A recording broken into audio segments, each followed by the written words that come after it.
that works for all of us. Come on. I don't know why is that. Energy. Are we like fully pressure? Are we like, Yeah. what is it about though? It's Wednesday, so you know. Okay, my people, it is a brand new day, and you already know what that means. Fresh vibes, bold conversations, and all the entertainment tea served hot right here on Take 3. From relationship debates lighting up timelines to industry conversations that could change the game, today's headlines are given thought-provoking, controversial, and just a little bit spicy. Welcome to the show. I'm Ekemini Jane. Everything that Kemini said and more, okay? But of course, I am Sam Dandy. First up, Nigerian women are sparking a heated debate online about self-interest in relationships and what truly defines a man's character. Well, if it's Sam Dandy, then he's a good man. Okay. Then, Nollywood actress Bolaji Ogunmola is considering taking a break from social media following criticism over her on-screen chemistry. We'll talk about the expectations placed on actors and how social media reactions can blur the lines between fiction and reality. We're also bringing you a packed show with, of course, guests. And if you don't know, well, we'll tell you all about it in a bit. Indeed, we are going to tell you all about it in a little bit because we have one of the most enduring voices in Nollywood right here with us in the studio. It's about to get hot in here. But of course, in a major industry conversation, we're breaking down royalties redefined, understanding the copyright levy. We are definitely unpacking it all. So whether you're here for the relationship discourse, the Nollywood drama, or the business behind the art, this is where the conversations happen. Now remember, as always, you are part of the conversation. Join us at News Central TV across all platforms. We're live on YouTube, and you can also send your thoughts via WhatsApp. We will be reading them here live. The number is right there on your screen. So let's get into it, guys, shall we? This is Let's get this party started. Okay, we're back. Welcome back to the show. Of course, you're still watching Take 3. Now, we did promise you a lineup that you're going to absolutely enjoy, but let's start the conversation. Today, we're diving into a conversation that affects every artist, producer, and creative in Nigeria. We're talking royalties redefined, understanding the copyright levies. Now, there's been growing buzz around the copyright levy really means, who it benefits, and whether it's the game changer the creative industry has been waiting for, or just another policy people don't fully understand. To help us break it down, with no confusion, no big drama, we're joined by someone right at the center of it all. He is the CEO of the Musical Copyright Society here in Nigeria, MCSN, Mr. Maiwa Ayilara. Good to have you on the show, sir. Welcome to Take 3. Good afternoon. Welcome, sir. Thank you for joining us. Yes, pleased to be here. Thank you. Thank you. So talk to us. What exactly is this copyright levy, and why should Nigerians, especially creatives, care about it? Yes, thank you. The copyright levy is one of the benefits to be derived under the Copyright Act. Because in the first part of the Copyright Act, it provides that wherever your music, your artistic work, your writings is used in the public, your film, then you have a right to collect money or to license the place or the person who is using it. That's the first leg of income for you.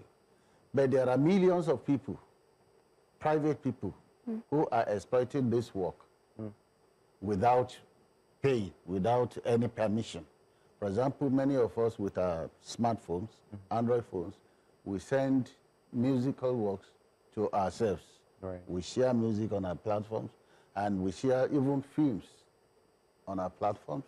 These are what is called private copy, private usage that naturally under the main copyright law is not affected. As a person, as a private person, when you play music in your home, in your room with your children and family, we cannot come there to say you are using music, you must pay us. It's only when you go public with it. When you go to a place where naira and kobo are exchanged for certain things, whether you are selling beer or you are offering rooms for sale, and then there are elements of music, we go there. But when it comes to music used on your phone, maybe you are listening to a program and you like the music that is coming out of it, you switch your phone and you record. These are private copy, which the law did not remunerate as per licensing model. Right. So the only way the law remunerates that is through the copyright levy. That is, the materials with which copying are made are levied specially. And the fund collected from such levy are now plowed back for the creators of that work. So this money is to compensate the creators of the works that are copied privately, that are used privately.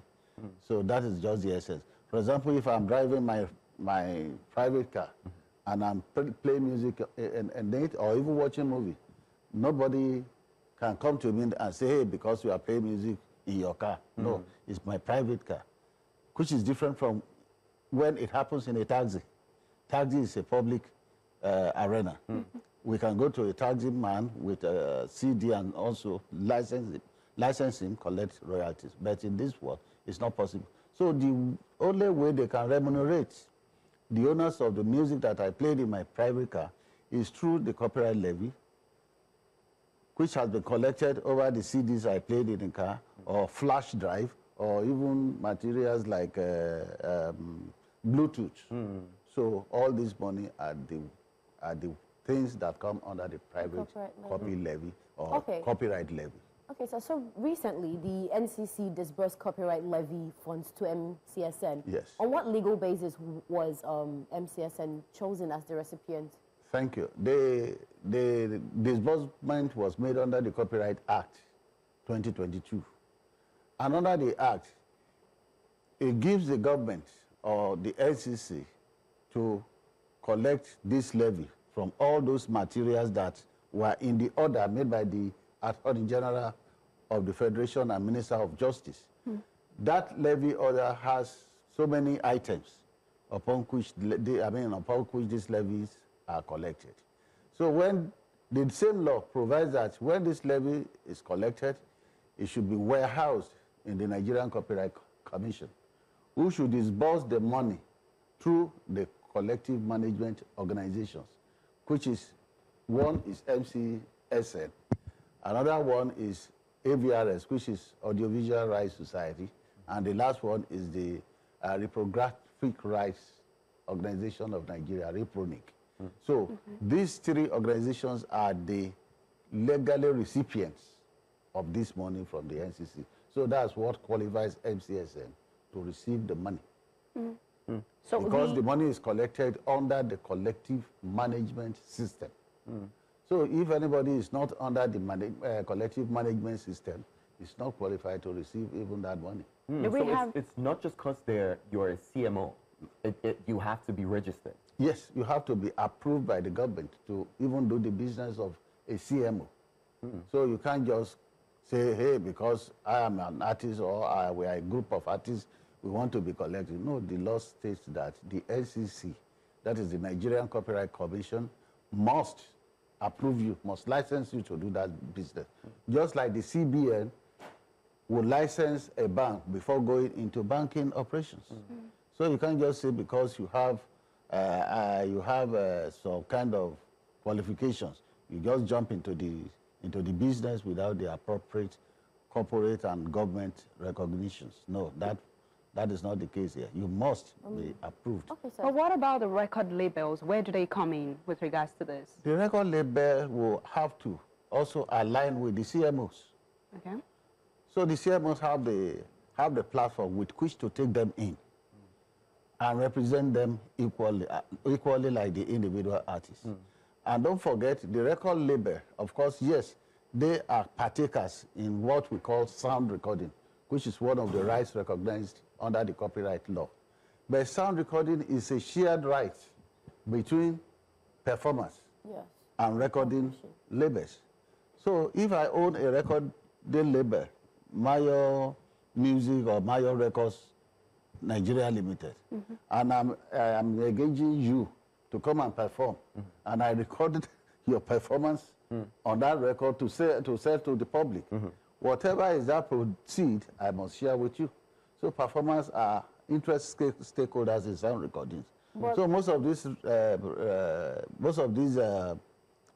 performers who are artists have aligned and assigned their rights to MCSN. Then many indies, that is many of the local recording companies, are also members of MCSN to protect their rights. So the rights of record interests are well protected within the MCSS scheme. We're going to keep this conversation going, of course, and don't forget you can leave us a message if you're creative out there and you have questions.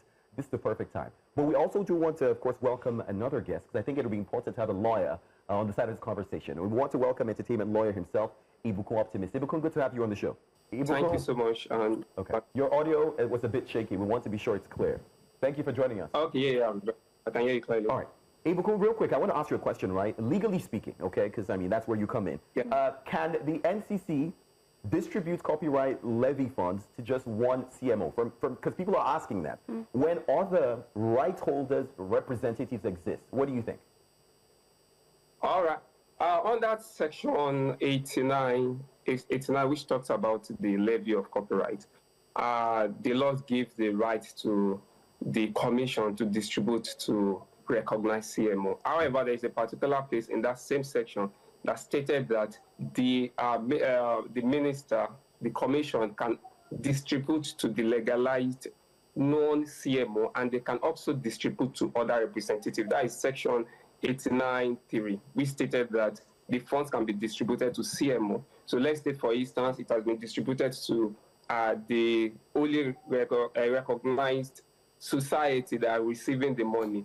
It can also be distributed to other representatives of the owners. Okay.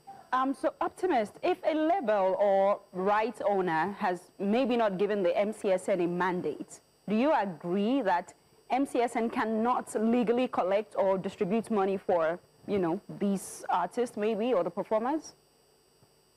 I would say when it comes to rights, when it comes to copyright, it's treated as like a real property house.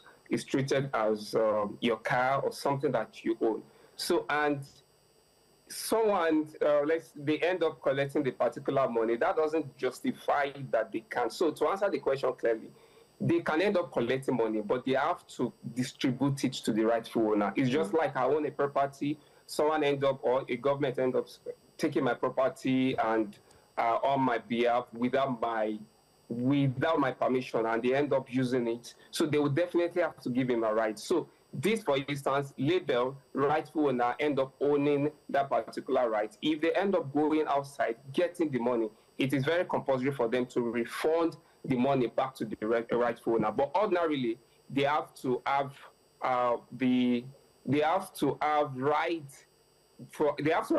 from the label, from the rightful owner, from the artist, from whoever owns the copyright before they can collect. But the way the system works in Nigeria, it's very clear that in place, because there's no way that we can try to know that, oh, this right has been taken in this particular place, or at this bar, at this hotel, at this particular place, they've already received this right. So they can definitely collect, but they have to give it to the rightful owner.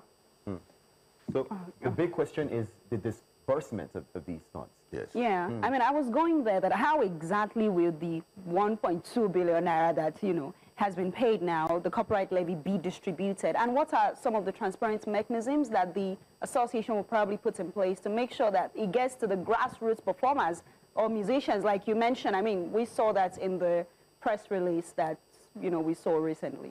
Thank you. Before I go there, let me quickly clarify something that the lawyer said. Okay. Speaking about whether anybody or somebody can collect without assigning or giving permission to the CMO. The law is very clear on that. When you go to section 88, subsection 9 of the Copyright Act, it gives the CMO the power to collect for every music in the rights that is protected, that is allocated to it under the law. Okay. If no such other organization exists, and in Nigeria there is no other organization that is approved to collect for musical works and sound recordings except CMO. So it's only MCSN that can collect for both musical works and sound recording. Then another leg of it, somebody can decide to opt out of the collective management system.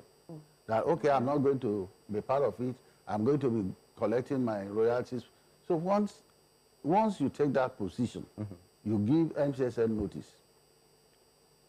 And when you give MCSN notice, MCSN will leave your work aside. We won't collect for you. But be sure that whatever is done under collective management system, you are not part of it. It means that if, for instance, we want to come and collect royalties from New Central, for instance, New Central will pay MCSN for all the works except your own. But you have to contend with that person. How will it be comfortable for you to go to these stations one by one to collect? Not only in Nigeria, but worldwide. But so opting out is very tricky. And when we receive any notice, which we have not received from any single artist or individual, an organization may pretend that we are opting out, but that's not the position of the law. In any case, we are not talking the law here. We are talking to the general public. Right. So disbursement now. In MCSN, we have rules with which we do our distributions. And these distributions have been going to every creator within the system and outside the country. And we have not really received any protest that, oh, we are not being fair about it, or we are not being transparent about that. So the rules are there for anybody to ask, to study, and to query. Two, with the receipt of the copyright levy, there are new issues arising. The copyright levy, is this mainly for Nigerian market, Nigerian creators? Does it extend to other countries? This is where the principle of reciprocity comes in. Are we going to pay artists in America, for instance, or UK, or even in South Africa? We need to answer those questions. And the question now turns around again. Are we receiving copyright levy from these places? But in order to be above board, we don't want to take what we call unilateral decision. We have written to our international friends and international bodies like WIPO. We have written to IFPI that represent phonograph producers. We have written to CISAC to advise, because we are just receiving this money for the first time in Nigeria. And there are countries around the world that may have been, dealing with this kind of money for 10 years, for 20 years. So let us receive information from them. When we get this information, we will sieve and be able to know where we go from there. But what we want to assure everybody, those who are qualified to receive will receive, no matter where they are. And as a start, we have an agreement with PIMAN, which we are rolling, and that agreement simply says we are representing members of PIMAN. And PIMAN intelligence is members across the country. If you know you are a performer and you have works out there that is capable of being copied and so on, that may have been used in this capacity, in private capacity, please come and verify yourself, come and register, So they are doing their own database, which they will hand over to MCSN, which MCSN will feed into its own database, verify again, to be sure that no fake person, no ghost musician enter into that database. Then everybody in that database would equally be given their dues. Okay. And so nobody will be left out. No organization will be left out. What do we then say to the Record Labels Proprietor Association that can say that they have opted out of being represented by MCSN? Shouldn't it have been a case where MCC sets aside what should belong to them since they are not being represented? It's like saying that you're giving somebody my money, but the person doesn't represent me. Can you not hold on to my money and then call me and say, who do I give your money to? Why was everything remitted to MCSN? Good question.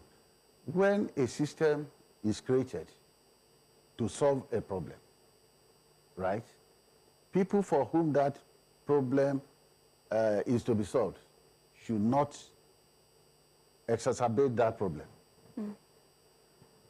The copyright system is a global phenomenon. It is not only in Nigeria that the Nigerian Copyright Act did not fall out of the blues. It follows from international conventions, treaties, from which there are certain minimum standards to be met. And that is what is distilled and promulgated in the Copyright Act 2022. And this act gives the Nigerian government that responsibility to ensure that copyright is protected within its territory. And the government has said, come, the best way to go about protecting copyright and administering copyright in Nigeria, just like most countries in the world, is through collective management system. So if you want your copyright protected, go into the collective management system. And somebody say you are opting out. And at the same time, you wanted to be protected. When you opt out, you are telling the federal government that leave my work alone. I don't want to be protected. That is the logic. But beyond protection, like in this situation, it is still the same about a levy being collected. It is still under protection. Because so only the levy those that are is under protection will have their levies remitted? That's what I want to understand. The levy is to protect works that are being used in private places.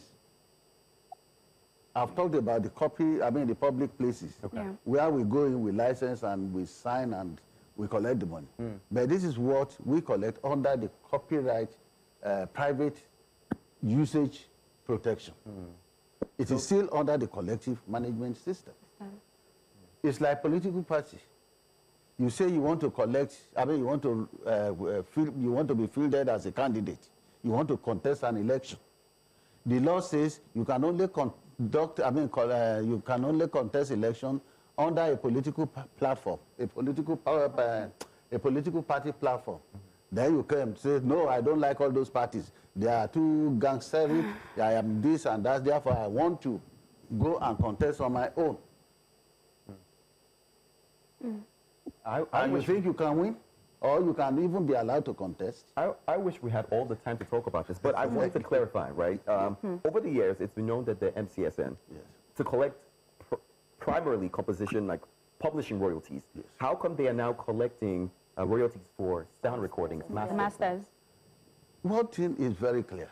When MCSN started out, we started out under the 1970 Copyright Act, Decree number 60. Decree number 61 of 1970. And we were incorporated under the Copyright Act or Copyright Decree of 1968. So, when you look at our articles and memo, it encompasses all kinds of intellectual property. Literary work is there, artistic work is there. Any kind of original nature whose proprietors are willing to join MCSN. That we don't mention all the rights, like computer rights and so on, doesn't mean that we cannot. So it's justified. And also, we have assured everybody that, look, in any emerging trend, when you find out that, okay, certain thing is not very clearly pronounced, not defined this time, it's not pronounced in the letters and articles, we said, okay, fine. No law is cast in stone. If I sign an agreement with you, I can still go back and agree, then we change. So we can approach the Corporate Affairs Commission. This is our memo. We are changing this article, we are changing that article, we are changing that article, as approved by the board and the General Assembly of Members. And it will be done. Well, boss so many questions. I have lots and lots of questions, but I think we'll hold it up right here. We're going to go to a quick break. Of course, you're still watching Take 3. We'll be right back after this. You're still watching Take 3. Now, please don't forget you can be a part of all of our conversation. And the show is not done yet, all right? The number is showing on, of course, the WhatsApp number showing on the screen. We do have to thank you so much, sir, for being a part of it. Thank you. I think it's important, of course, that creators know their rights. And that it's outlined. There's information everywhere for you to understand it and know better your rights. But thank you so much. Thank you for coming. We are, of course, keeping the conversation going. We're going to have an incredible guest join us in the studio. But we're going to, of course, start off with playing her package to anticipate her movie dropping out soon. Mr. Maiwa, thank you again so much. Thank you so much. It's a pleasure. And of course, thank you so to our much. lawyer, Ibuko Optimist as well, Thank for you so joining much. us on the conversation. Thank you. I have some good news for you. You're going to camp. Finally, Mom. I get to go for NYC. Don't worry, we will not be far away. I want you to be far away. I'm sorry. I'm fine. so sorry. I cannot wait to just collect that allowance so I can assist my sister. The pocket money thing they give us, right? This allowance you're calling pocket money. Can you even speak pidgin? Of course. As we dey talk, they go now pidgin we go use the talk. No, this is my platoon leader. Just 3 weeks at that NYSC camp, you have learned how to talk back at your parents. How did you find this place? How? I'm terrified No, of you. you are not. You just want to be a sport drag and do anything that you like. What? Get out of my class! No misuse desperation. Go another place when you go good for. That Jabota go fit live with us for Makoko. No, do not tell me to calm down. How privileged you are, DPC. What do you want? If I set my hands on that boy, I'm going to strangle him. These street kids are really powerful. And they're very manipulative. This is no match for him. I mean, what does that man think that I befriended him for such a time as this? Sure, now don't block that toilet. If you really like that boy, you will come home immediately. There will be serious consequences. Help me understand how to help you, DPC. Let me find my path. Welcome back to Take 3. Our special guest is a true icon of African cinema. I mean, a multi-award-winning veteran actress, a global screen legend, and now a first-time director. She's breaking new grounds with her directorial debut on this film called Mother's Love. Already, in fact, earning international recognition at the Toronto International Film Festival and premiering at the Silicon Valley African Film Festival ahead of its March release. Please welcome phenomenal Dr. Omotola Jalade-Ekeinde. Yes! You look stunning in this yellow. Oh my God, thank you. I love. I'm bringing sunshine to the studio. Yes. Hello, sunshine. Okay. I love it. So this is by Adebakare, especially for you guys. Ooh, we love. Thank you. Thank you so much for being Where do I here. even start? I mean, for some people, they say they've missed you. We're glad to have you back, putting out movies, and this is your directorial debut. How are you feeling? It is. I feel amazing. For the first time, I can totally use my own brain. So, hello, this is my brain. Getting to meet you. How do you do? I'm sure we're going to love it. Please. I'm looking forward to the release 100%. 100% looking forward to it. But it's your directorial debut, right? Right. Any surprises there, you know? So far, no. Okay. Hopefully not. I mean, not at least not negatively. But so far, it's been good. So far, so good. Yes, I'm enjoying the ride. I love it. Yes. What made you decide to direct? I've always directed movies with other directors. I think I'm one of those actors who's always enjoyed just falling behind the cameras, you know. But you can't own that because you're not the director of the project. You can only suggest, and if the director likes it, they take it. If they don't like it, they'll be like, oh yeah, thank you very much, but no. You know, stuff like that. And sometimes you're just sitting up behind the camera, like, or in front of the camera, whining. Because you're like, why would he just take that advice, you know? But then it's not your call. But for the first time, I can take my own advice because guess what? It's my call. I want to ask this because, I mean, as beautiful as it is to celebrate directorial debut, there must have been some challenges doing this for the first time, fully your brain. What comes to mind that was a challenge that you had to, you know? I'll say the most of whatever was the challenge at that time for me was the fact that I was acting. Like, why did I even choose to act at the same time I was in a directorial debut? It was just so hard. And then for the project particularly that I was doing, because we were shooting, you know, going to different diverse locations.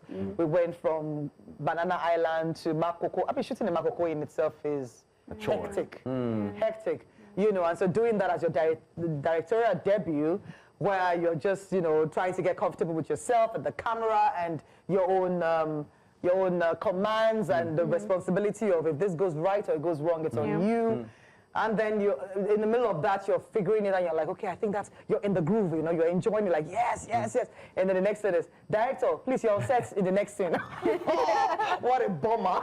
I know. I gotta give a Take 3 shekere for that, because directing and acting at the same time. That's big. Wow. That's crazy. Big. But I mean, what's next for Mother's Love?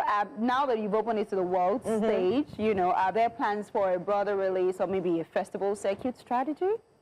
Oh, we already have started our festival circuit. We were at the Toronto International Film Festival, went to Silicon Valley. I couldn't go to Dubai Film Festival, but we were there. Luckily, we won an award there. Wow. We also won an award at Liftoff. So it's been a beautiful ride, and right now we're going to the Pan-African Film Festival. I don't know secret for that one. Another one. Yes, director.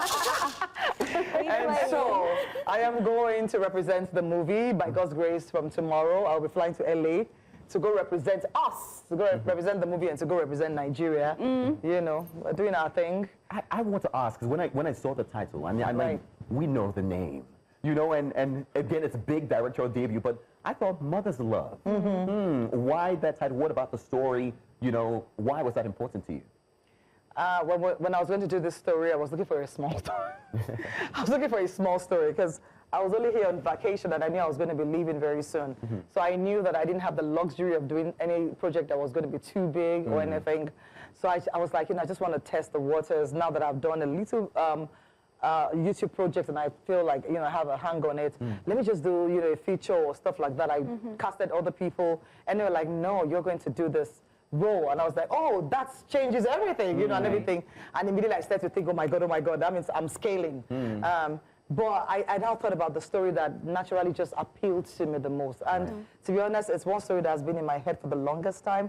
The relationship, you girls, is anybody here a first daughter? Yes, I am. Oh, You are, girl. Tell me about your relationship with your mom now. It's better now. Oh, is you saying that it's better now? But if we look back like 5-6 years ago, it was chaotic. oh my God. Oh, wow. Because I'm like, why are you telling me what to do? I'm my own person. Please, let me breathe. I can say the same as the last one. Yes, there's a hold on, you see. Yes. And this is exactly the same experience I had as a first daughter. Same thing my daughter is having with me. So I realized that this is a pattern. Yes. But the kind of story I still want to tell with the first daughter and mother stories, I don't think I quite caught it with Mother's Love. So I'm done with just saying first daughters. Now I'm just saying daughters. Yes. Because I'm sure even you have had some rifts with your mom. Don't get me started. I'm telling you. So I feel like there's a kind of story I want to tell with first daughters, and I want to be true to myself. So I'm not going to force this as a first daughter story. It is somewhat of a first daughter story because my daughter in this film was a first daughter. If I had an only daughter, which I was for the longest time. But there's another story I want to tell. But with this one is the story of daughters and their mothers, and that dance, that delicate dance of, do you even understand me? Do you even get me? What is the problem? Leave me alone. And all of that. And if you now throw a tragedy in the family, it even gets worse. So this is some kind of, should I say, reflection of what has happened also in my own life. There was a tragedy in my life, earlier in my life, though not necessarily exactly how it happened in the film. But, you know, tragedy is tragedy, whatever case or whatever way it comes. And how, as African families, we react to them. We don't have the tools, the right tools to react properly to this. And so our reaction afterwards could actually take away from people's maybe mental states and stuff like that. It becomes like PTSD because we don't have therapists or people to talk to help us through this grief or whatever we're feeling or something. So Mother's Love is a ball of emotions, is a ball of experiences. Everybody has something to take away from this movie. I'm already even excited. you, because I was about to say I'm jealous as the only guy here. No, oh my goodness. who represents the boys, the young guys and everything. Your experience is fully, because now you're dating girls, you're going after girls.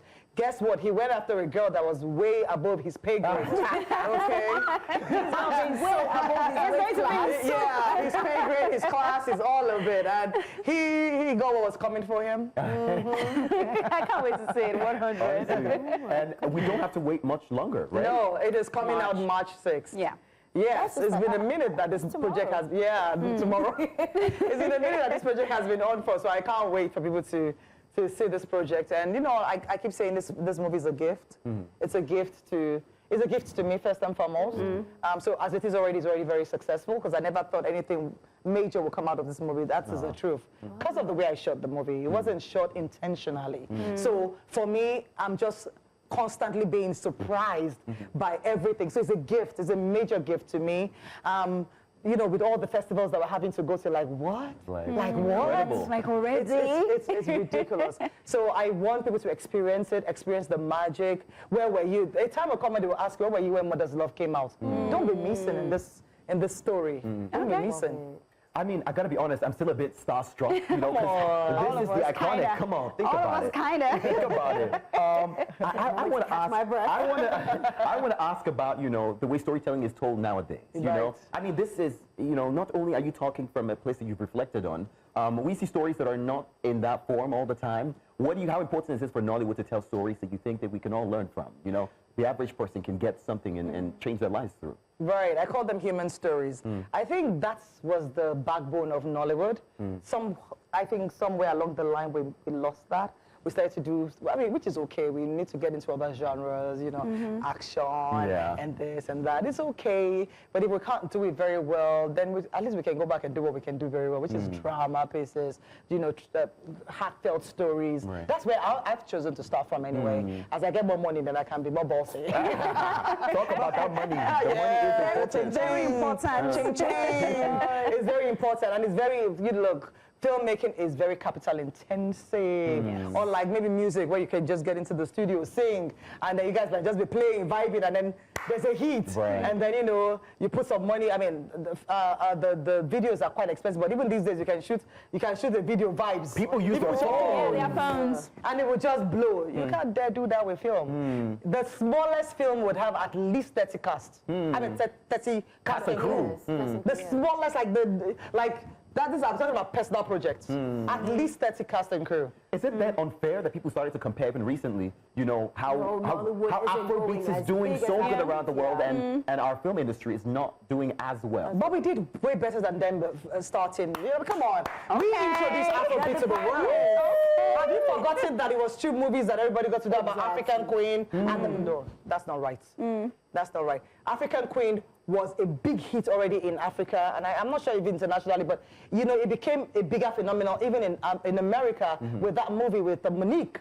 So that is film, even though it was not a Nollywood movie. But I'm just saying what film does with soundtracks and songs. So, and really, the truth of the matter is, with Nollywood, a lot of people today I've gone on many press, whatever, and people remember the films that I've done even with their songs. Like I was supposed to say, Angelica, call me Angelica. I was about to start singing the soundtrack for Blood Sister.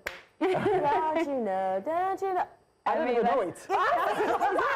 I don't even know it. That's been a very long time. It's etched in my brain. I don't even know it. And people sing all these songs, you know, at different times. Now, that might not be Afrobeat, what I'm trying to say, but I'm talking about music anyway. Music and film goes together. Afrobeats are amazing. It is ours. And before, you know, I'll say, you know, before we even knew anything, there were people like Fela and all these people. But in our generation, come on, Nollywood did it. We went out there, we were everywhere. If you go to the Caribbean, you go to America, everybody knew about our films. But yeah, we slowed down. I'm going to take that. I'm not going to lie, we slowed down. And our wonderful Afrobeat took off and took, and they're doing us very proud right now. But don't worry, we're right behind them. Preach. Okay, do you have a fave? Do you have a fave? Do you have a fave? Yeah. Listen to a lot of Afrobeat. I mean, I love all of them because it's not easy to even do anything in Nigeria. How much more excelling from Nigeria.